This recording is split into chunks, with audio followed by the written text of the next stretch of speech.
What is up, everybody? This is Pastor Chris. I'm Deacon Robert. And I'm Pastor Kenneth. We are The Hope Dealers. Guys, we are coming off of a major spiritual high. The past 2 weeks, what a blessing.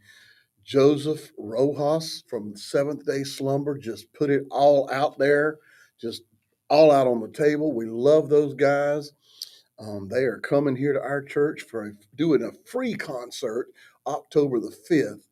And then last Friday, Magdalene Rose, which is his daughter-in-law now, his son plays drums, and she ended up marrying his son.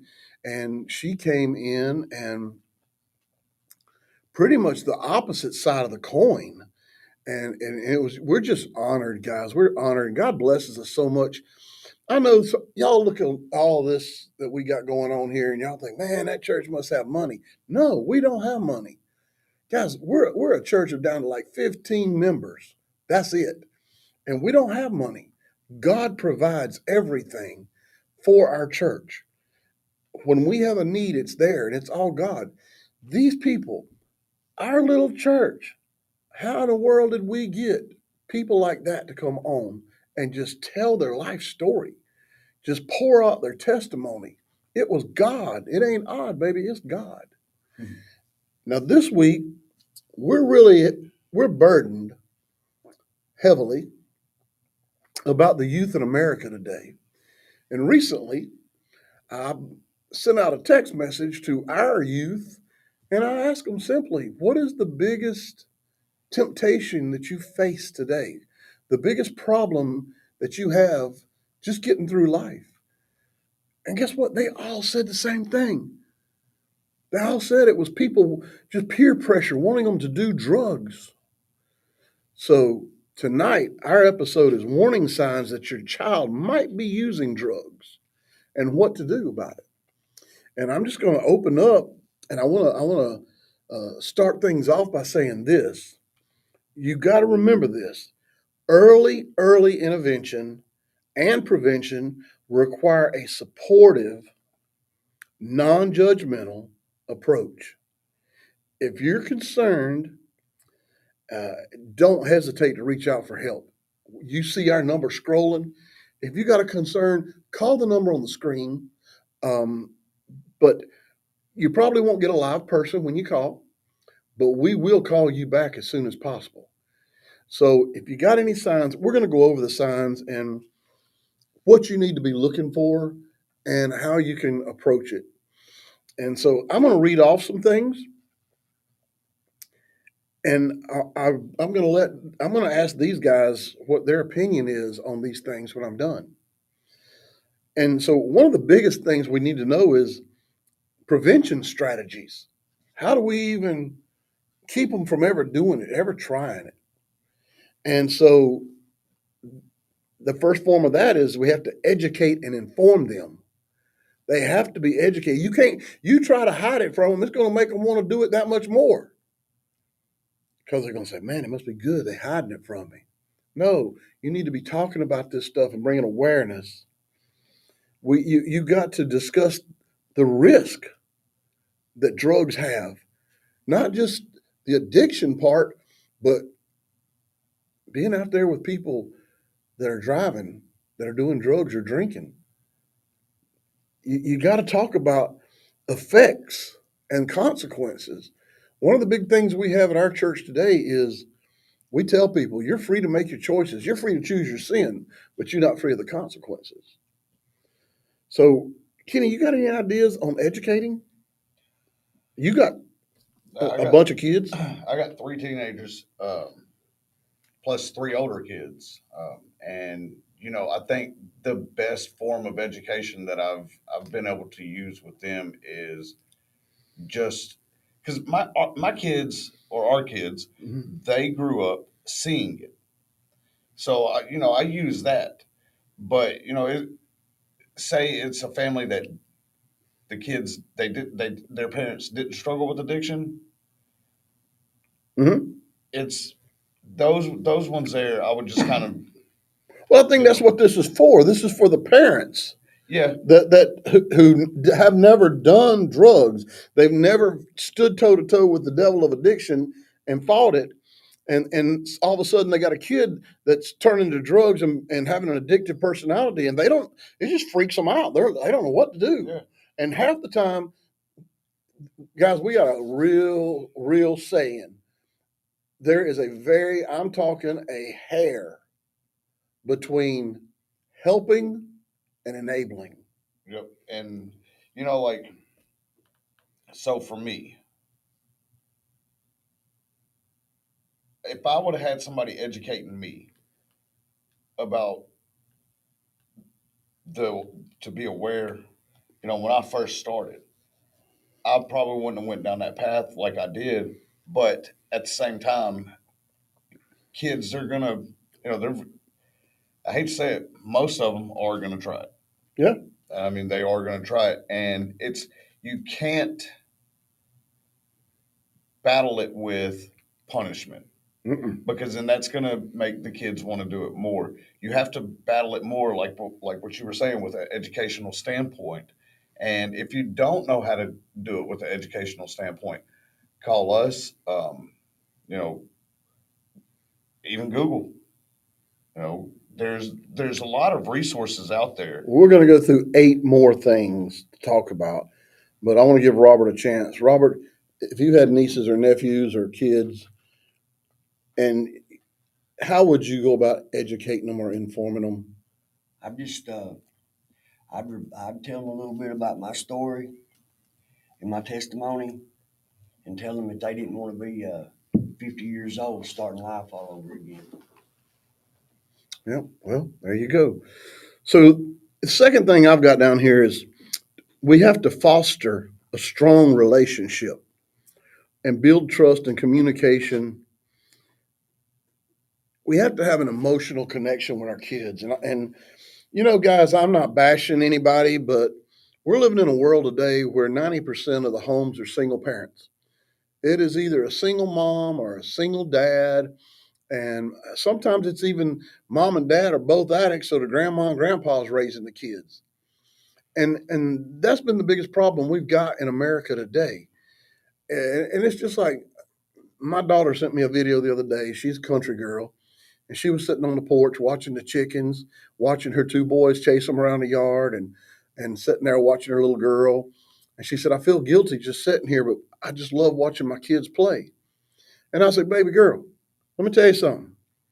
Y'all, we've discussed this. Time is the most valuable thing in the world. And let me tell you, time goes by fast. And when you hit my age and you on the downhill side of it, it's like the clock sped up." And I said, "You don't know how much time you got left on this earth. I don't care how old you are. You get hit by a train tomorrow. If you got it, take it. If you ain't got it, make it. Make time to spend time with your children, because they're going to learn what you teach them. They're going to emulate what you do." And so I just told her, real quick, look, take that time for them babies, because that's what's going to keep them. And that's what this is saying is you got to have a strong relationship with your children.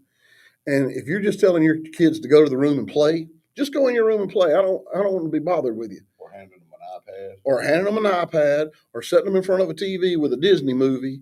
That is not parenting. I'm sorry. If that's you, I'm sorry. That is not parenting.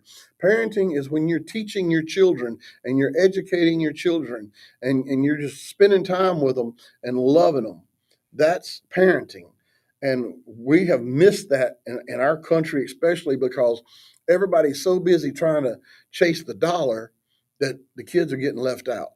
You know, on that on this fostering a strong relationship, one of the things I find, especially with the 3 teenagers, is road trip.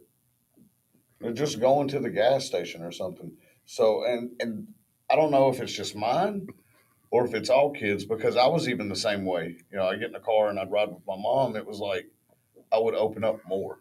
Mm-hmm. So Well, they're a captive audience also. yeah.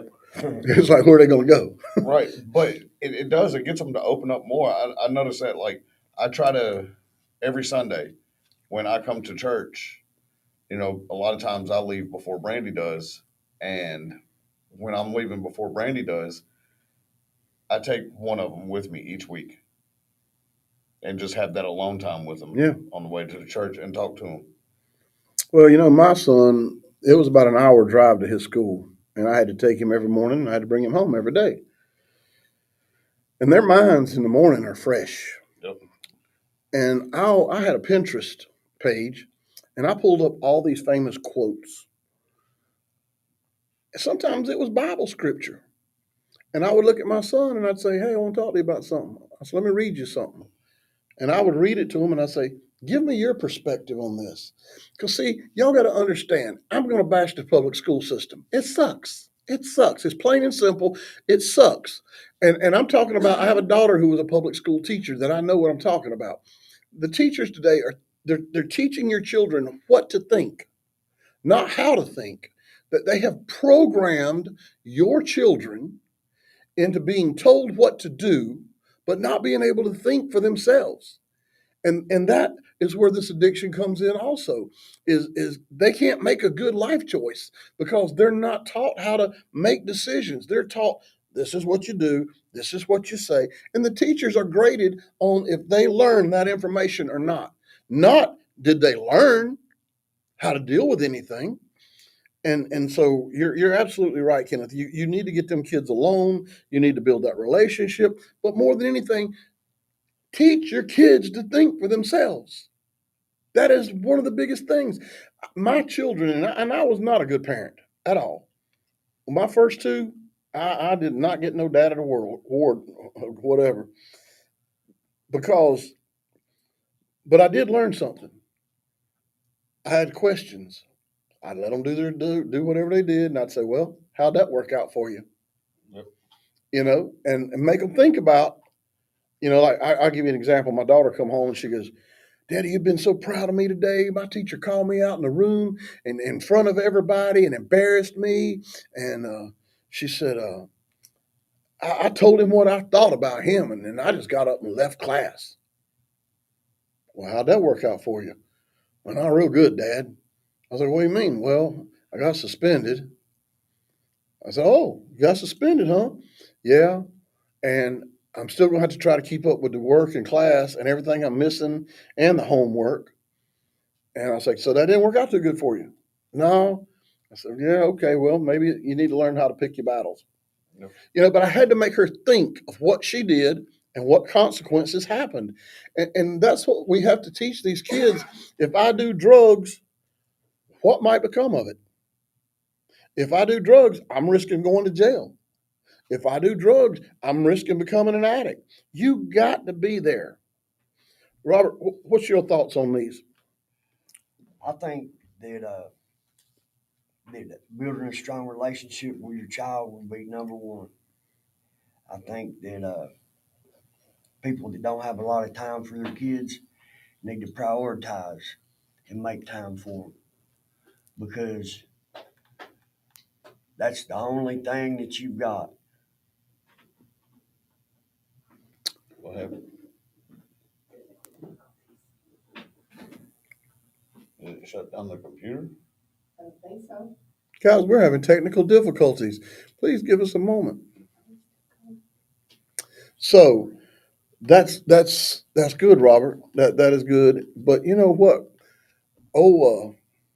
Rajos, Joseph said that something. I say it all the time, and he even brought it up when he was on the show. People don't care how much you know until they know how much you care. Yep. So building that strong relationship with your kids, that you care about them, is why you're telling them these things, not your right. What was the first thing we said? You got to be non-judgmental. You Yep. got to come at them with concern, and let them know you're coming out of love. Especially with teenagers. Teenagers they're coming into a world where, we're trying to teach them you're fixing to be an adult soon.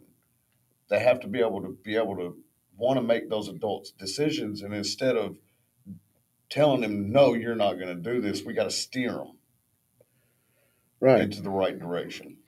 Well, guys, we got a lot of material to cover. We'll be here for months if we keep dissecting down here. So I'm just going to quickly run over some of these. So encourage positive influences and support positive friendships, role models, and activities.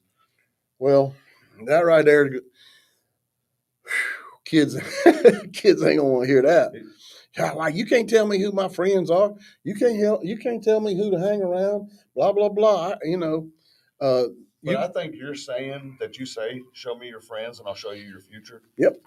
That weighs heavy on people. It does, but it also goes back to what we're saying here is we have to come at it with a non-judgmental approach, and we have to say like, so babe, that new dude you hanging out with, what's his family like? What's his dreams? What's his goals? There's where I was going. What's he want out of life? Is he ambitious for life? What is his desires? And then it gives us an opportunity to trigger them to say, so what are you going to do when you get out of school? What are you going to when you become an adult? What are you going to do?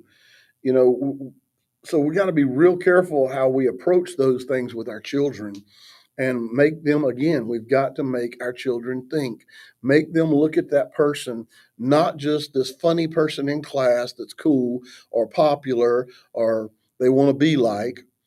What are they going to be in the future? Your daughter and I. So Kenneth's daughter is like my granddaughter, and I go get her sometimes and take her out and stuff, and we just have dinner and we talk, and she opens up to me, and we were talking, and I was telling her the same thing I told my son Joe, which is like her big brother, and I said, when you was in elementary school, I said, first of all, Alabama, how many times have you moved schools? She said, that's what she said. I said, so do you still hang out with any of them people from fifth grade, first grade? No. Then why were you so worried about impressing them? You went to middle school. Those people didn't go to the same school you went to. You got a whole new group of people. Now you're trying to be like them. And guess what? You're going to go to high school. Yep. And you're going to go to high school and you're not going to, you're going to try to be cool and fit in and be accepted. And guess what? For what? Because when you leave high school and go to college, you get a whole other group of friends. Yep. And I was explaining that goes on into being an adult and going to work and the people you work with and hang around. So why are you worried so much about what people think? Why are you so worried about being cool to impress these people who don't mean nothing, ain't even going to remember you? And man, this light went off in her head. Mm-hmm. And it was great to see that. And we have to support our children in understanding the future. And it's hard for them to see the future because, especially girls, man, especially your age girl, them little girls, man, they very emotional. Let's just say that. And Alabama was the first one to speak up when I asked that question about what's the biggest thing. And thank God she has seen what you and Brandy went through, and she don't want none of it. So that's good stuff. So let me just read on down through here.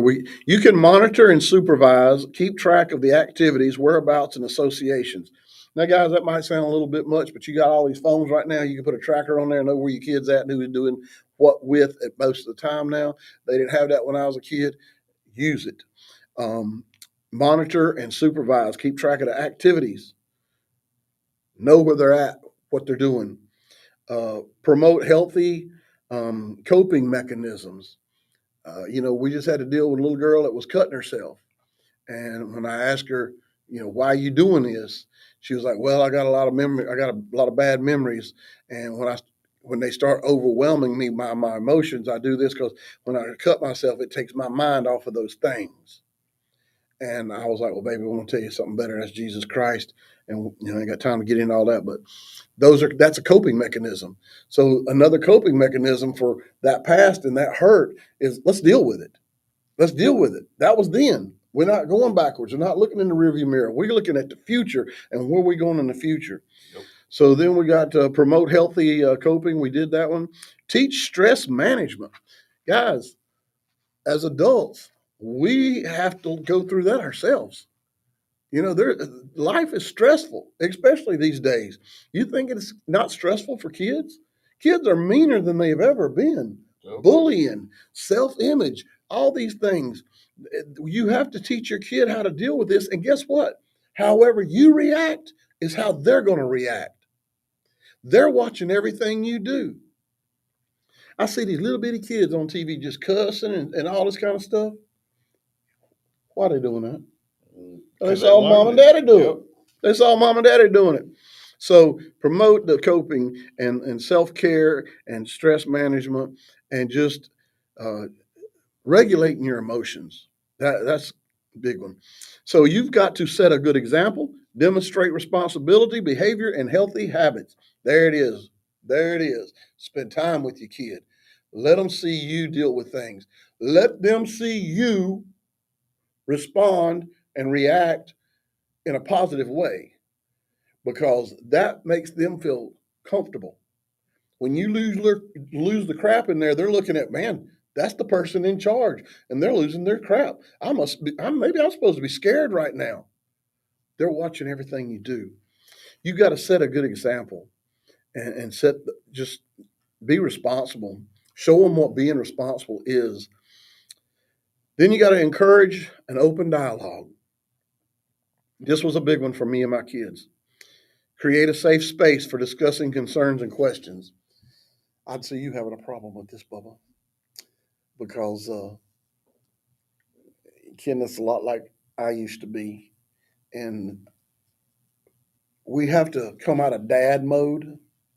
We have to come out of parent mode for a little while and just be ready to listen. So they feel comfortable telling us whatever it is that they want to tell us.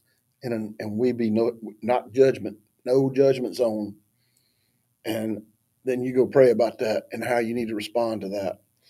And that's what I'm encouraging you guys. Now, me, you know, I just, let's face it, guys, getting high when we were teenagers, it was just fun. Everybody else was doing it. And you had to sneak around to do it. Mhm. So I told my kids, I said, look, you want to smoke marijuana? That's cool. Come to me. I'll get you some good stuff. And we'll sit down here at the house and you can smoke it. Why would you do that, Daddy? You want to drink beer? Come here to the house. You want to try it? You want to see what it's like? Do it right here. Everybody's like, I can't believe you'd do that. But you know what? I would rather my kids be sitting in my living room trying the drugs. But like you said, they're gonna do it. Yep. They're gonna do it. I would rather them be sitting in my living room trying it than be in a carload of teenagers driving around experimenting, drinking, and drugs Yep. while they're high. And so and my daughter said, well, Daddy, you just took all the fun out of it. I was like, good, good. But that, like I said, you got to sit and you got to demonstrate and you got to have that open dialogue. And that was me having my open dialogue is like, look, same as sex. It's same as sex. If a young boy and girl want to have sex, man, it don't take 10 minutes. They gonna find a way to do it if they want to. Yep. Best thing you can do is protect them. So, number 8, stay involved, participate in your child's life, interest, and activities. I believe we have beat that dead horse to death. Stay involved in your kid's life. I'm not talking about being overbearing, but I'm talking about be part of their life. So the next topic here, I'm gonna let you take this one, Kenny. Physical signs. All right.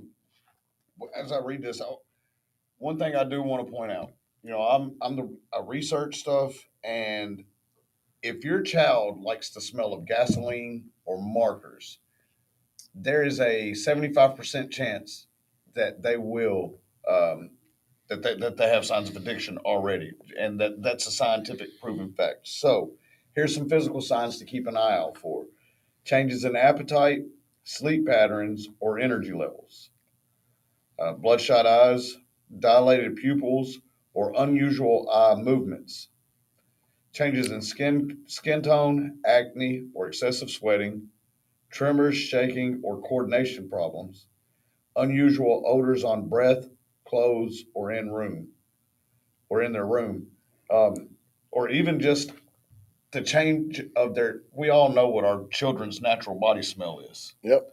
The change of their natural body smell. Now there's a lot of parents out there they ain't even never smelt marijuana. So let me tell you, parents, if something smells like burning oak leaves when your kid comes in, he wasn't out playing with matches Or skunk. or a skunk. Yeah, he's not. She's not. If they come in smelling like they've been standing out burning leaves, they smoking weed. And you need to know these things. And so But a lot of the kids nowadays, they're not even smoking the real actual weed. They're Yeah. smoking the vapes that have the weed in it. So watch out if your kid's vaping. We'll check their pens, their ink pens. It'll look like an ink pens now. Guys, the dealers are making it just so easy for them to hide the addiction. You got to be on point as a parent. You've got to know your kid inside and out, and their behavior, like he said. You know, all of a sudden they starting to eat a lot, and everybody. Let me just stop right here a minute. First drug you did. Weed. First drug you did. Weed. First drug I did. Weed. Don't tell me it ain't a gateway. I have people defending it all the time. Oh, there ain't nothing wrong with weed. It's a gateway. It is. It leads to the harder stuff. So be very, very, that is the beginning of a long, nasty journey. And I know people say, oh, there ain't nothing wrong with it. Ain't nothing. Yes, it is. If you have an addictive personality, it is. Or the one argument that I get a lot that I used to use. Well, God put it on the earth and it says this in the Bible. Yeah. But, well, God put the forbidden fruit on the earth too. He sure did. That didn't work out so good. No. All right, Robert, take behavioral signs. Okay. You'll notice changes. They might have mood swings, irritability, or emotional changes, withdrawal from family, withdrawal from friends or activities, decreased motivation, grades might be slacking or interested in hobbies. They might just lose interest in something that you know that they might like very well. They just might lose interest altogether. They might become secretive, go in hiding, or lying, or evasiveness. Uh, it's just if you know your child, then you should know the abnormalities, no matter whether it's physical or psychological or behavior. And again, it boils down to know your child. That's why I was trying to stress that. Yet you got to know your child. If you ain't spending time with your child, then somebody else is. And if you ain't knowing their friends and who that someone else is, guess what? Oh, and I'd also like to add, they might change their friends, and they might change in their relationships with their friends. Uh, if you notice, if you notice them going from one group of friends to another group of friends, beware, because usually it's because they got something that they want. So we're going to move on, and we're going to go into psychological signs. These are depression, anxiety or mood swings, loss of interest in activities or hobbies, difficulties concentrating and memory problems, increased risk and taking increased risk, getting more reckless. Their behavior becomes erratic and more reckless, unexplained absence or truancy. You know, I just heard a story the other day from a lady that said she got a call from the school and they said, we just want to call and see why your kid ain't been to school. And she says, I drop that kid off every morning. And they were like, well, he ain't in class. Now, I ain't trying to be racist or nothing, but it was a black woman and it was a black lady's child. And you don't mess around with a black mama. No. Because you know what she did? She didn't drop that kid off no more. She went to school with that kid and sat in every class with him for about a month. Now, that's what you call getting involved in your kid's life. Well, But you got to do stuff like that because you got to be checking. See, this woman here, if that school hadn't called her, she would have never known. You got to be checking, making sure your kids are going to school. If you start seeing their grades dropping and they've been a straight A student, you better get involved and you better go talk to some teachers. you know, we got tracking devices on all of our kids' phones, and I check it a lot. But you don't check yours no more than your daughter checks yours. No, I check their location. Yeah, but she checks yours constantly. I was sitting there, I was like talking to her at dinner, and I was like, man, I wonder where your daddy is. I got a dinner. She goes, hold on, I'll tell you where he's at. And she pulled it up. She said, I check on daddy every day, all day. She is so worried about her daddy. But that's just the way it is. I'm just telling you. Now, let's look here. Intervention methods. Now, I do want to break this down. I know we're going a little long tonight, but I want to break this part down here because I think this is very, very important. So we're gonna discuss these a little bit. Intervention methods. Number one is just being open and honest in communication. Express concerns, but guys, listen actively and avoid that accusatory tone. Man, kids pick up on that like this, man. The minute they feel like you are challenging them or accusing them, they shut down. Just shut down. I'm telling you, because I was the same way. Oh, we're going to go there, are we? That was my, you want to go there, Mom? All right, we'll go there. So, what about you? What my, I don't know. I never did, especially like whenever I was smoking weed as a teenager. I never really got questioned. They weren't active in your life. Nope. What about you, Robert? Well, when I started smoking pot, I stole a couple pounds of weed off my dad. Well, you'll have that. And then he wanted to know where his weed was. And then he wondered why I come up with so much money. And they thought that I'd actually went out and robbed somebody or stole some money. But it was actually the money that I had from selling his pot. That's funny how we got these different stories because, man, my first joint was my dad let me drive his truck. I'll never forget it. It was an old Datsun truck. That's before y'all's time. It was a Nissan, but it was called a Datsun. And I opened the ashtray, and there was a joint in that ashtray. And I'm like, why is my daddy? I mean, I'm old enough to drive. Well, why has my daddy got a joint in his truck? And I'm like, my mama don't know my daddy smokes pot. So I took his joint and smoked it. I kept waiting for him to say something about it, but I knew he was busted if he did. I was going to rat him out. And it's just crazy. Again, guys, y'all got that stuff laying around the house. You smoking weed, they're going to find it. Yep. And they're going to find out, and they're going to use it. They're going to try. So again, we go back to that first part where you got to lead by example. Yeah, yep. And some of you are going, oh, I'd never do that. Well, you might not, but there's somebody out there that does and has. Yep. So let's go on down here. Set clear boundaries and expectations. I think that's huge. Establish rules, consequences, but also positive reinforcement. We all have to set boundaries. I don't care if it's in a relationship with our husbands or wives, our mamas, our daddies, our kids, our grandkids. We got to set boundaries because you're going to learn one thing we've learned as an addiction church is you got to set boundaries. Givers have got to set boundaries because takers don't have none. Yep. Right. And so you got to set boundaries and expectations. And I think that is something that the ball has been dropped so bad is people don't set expectations for their children anymore.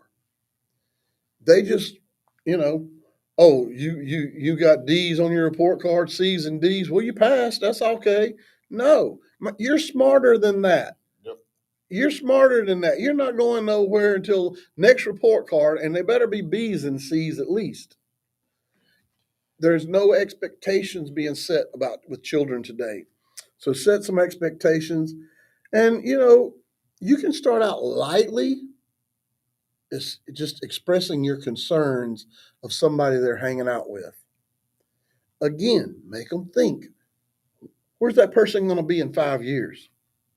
Is that person going to be a high school graduate, a college dropout, working in McDonald's, which ain't a bad gig at $15, $20 an hour in Nashville now. Yeah. But what's their future look like? This ain't all the way about right now. So seek professional help. Consult a therapist, counselor, or addiction specialist. Now, we're going to all three have fun with this one. We're going to talk about this one. Yeah.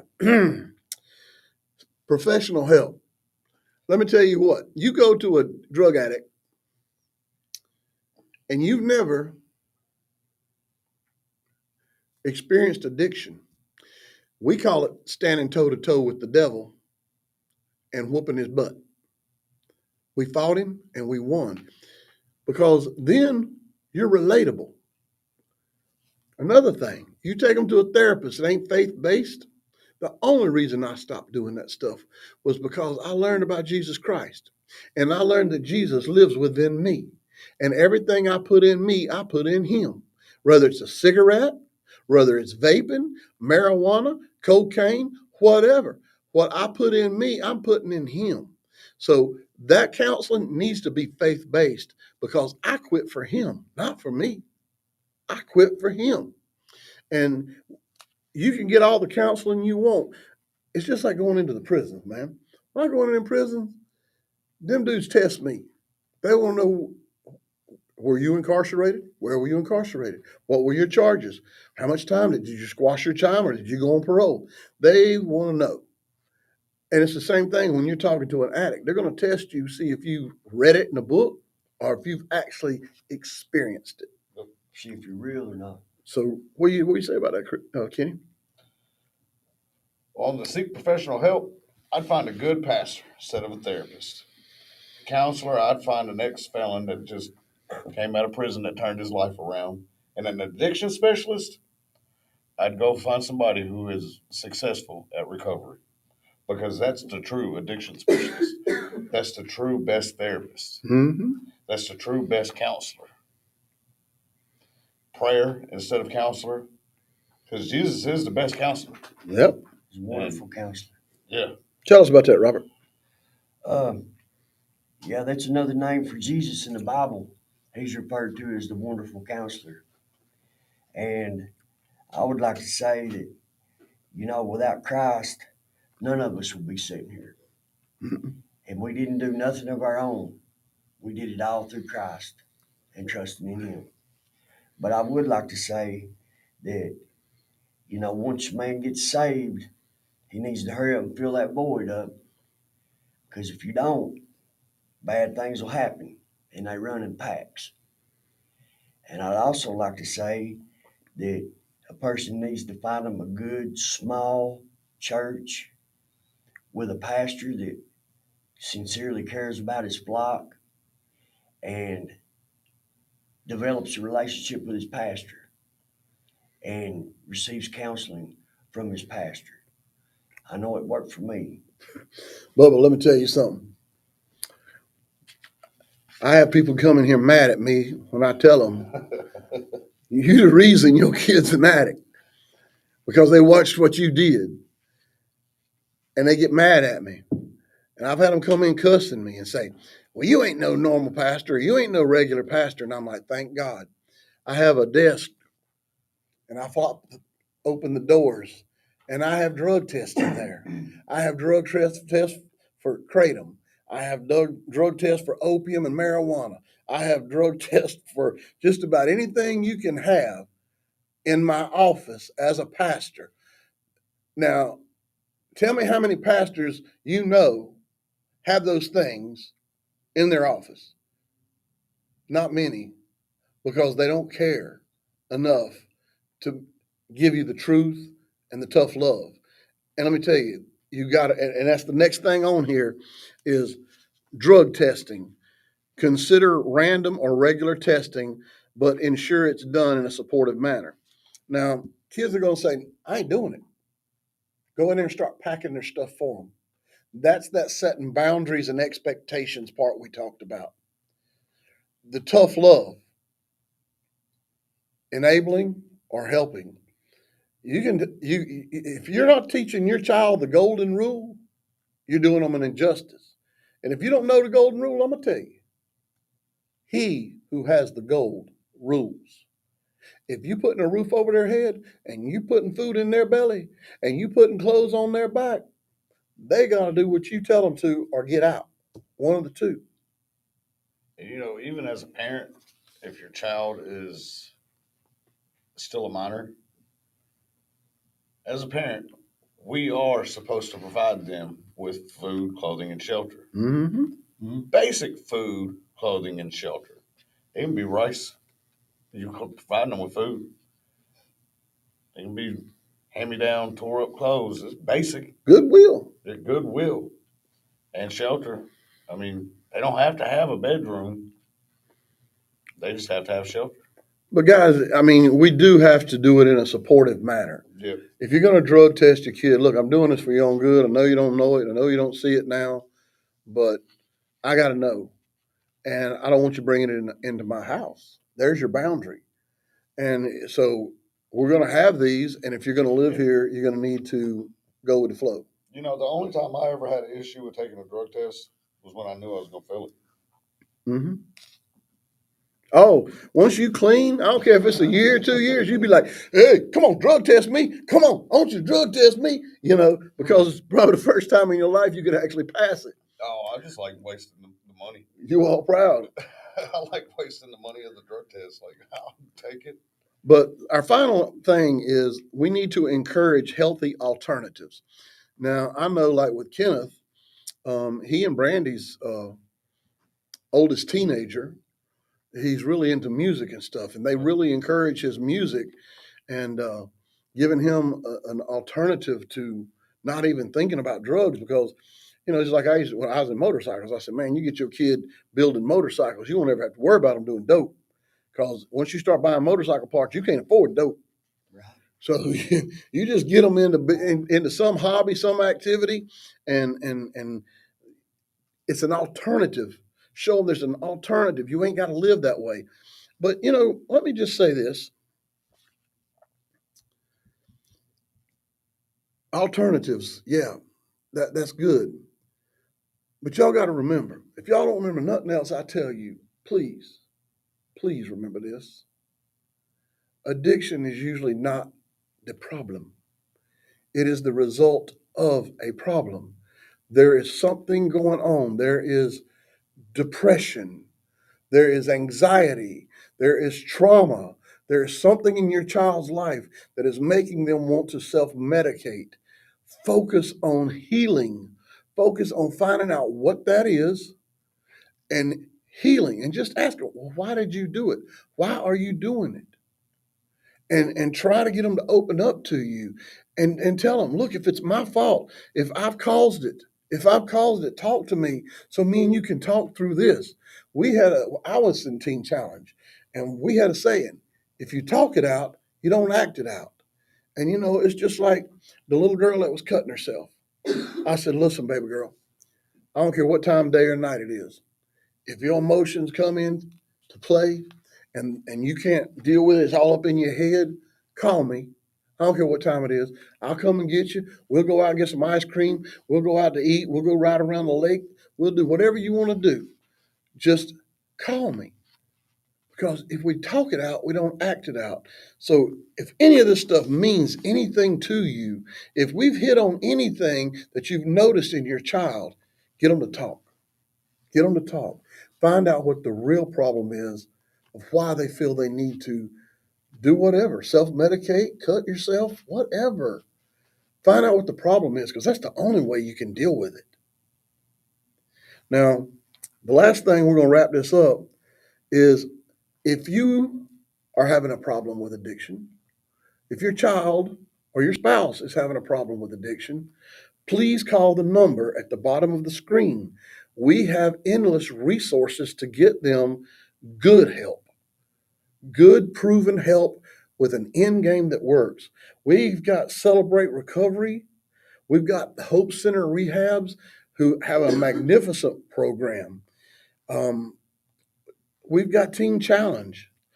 It's not always drugs. Sometimes it's hurts, habits, or just hangups. Celebrate Recovery is good at dealing with that.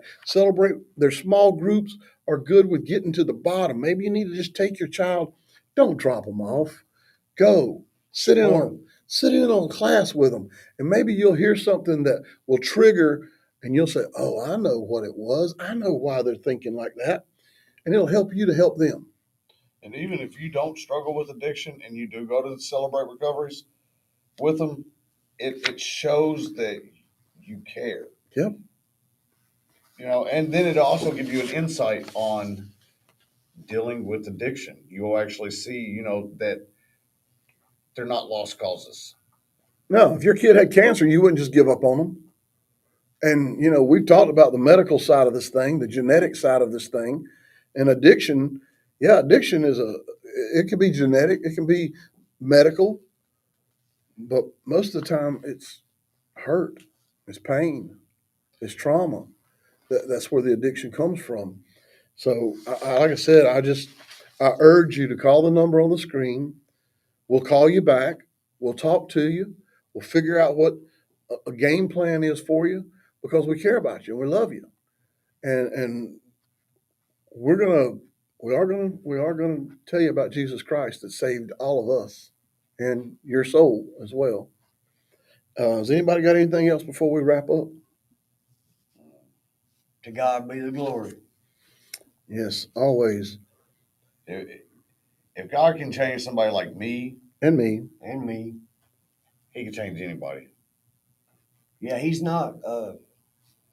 He's he's not discriminatory. He'll do it for everybody. Yes, he will. Yes, he will. And we're all three living proof. But let me just say this. If you're in addiction right now, if you're suffering with addiction, if you're having thoughts of suicide, whatever it is, whatever's made you feel unworthy to be loved, forget it. Forget it.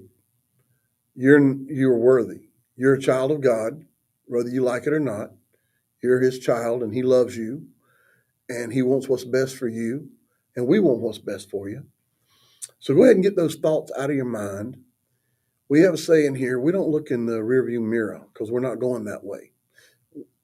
The rearview mirror is way smaller than the windshield because we're going forward. We're moving forward. We're not going back. So whatever's happened in the past is not worth you ruining your future. So please call us. Call the number on the screen.